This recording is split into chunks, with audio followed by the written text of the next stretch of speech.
xibaar yu wér te wóor ca tàng ba abonnez-vous pour ngeen di mën di jot suñuy vidéo.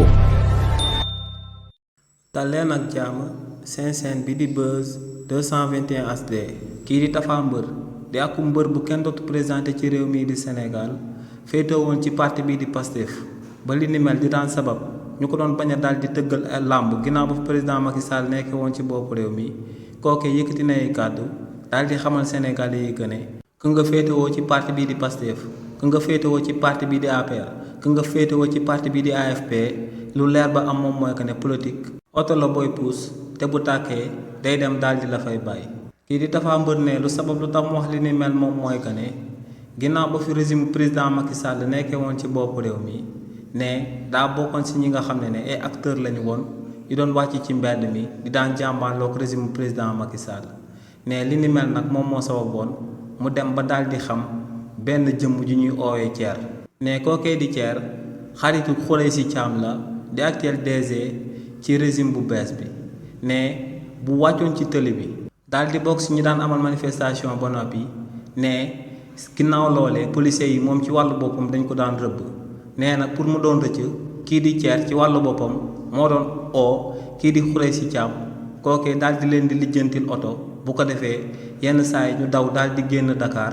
wala yenn saa yi Thier daal di ko yóbbu ci benn këram ci benn néeg bu mu daal di am ci étage am bi ci kaw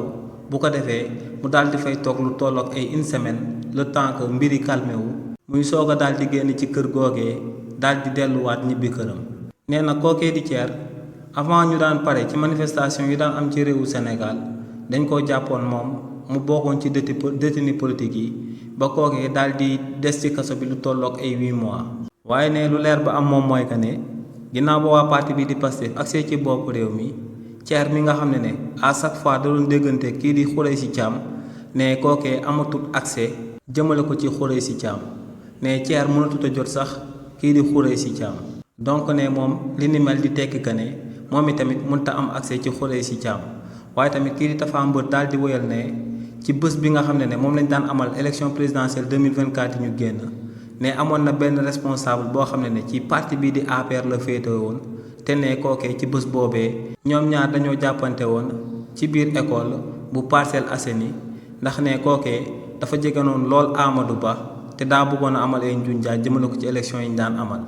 nee nag kookee mu daan jàppanteel ginnaaw ba président Macky Sall nekkee woon ci bopp réew mi ne kookee moom moo dellu siwaat di ko xamal que ne bu buggee gis ay DG mën naa daal di jaar ci moom donc ne lu leer ba am moom mooy que ne waa joojee actuellement dem na la daal di laxasu ci waa parti bi di Pastef ba am fa kàddu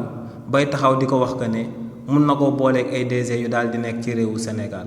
ne li ni mel nag moom moo sabab mu daal di wax que ne politique moom oto bu pan la boo xam ne képp ku ko daal di puus bu tàkkee day dem daal di la fay bàyyi. xibaar yu wér te wóor ca tàng ba abonnez-vous pour ngeen di mën di jot suñuy vidéo.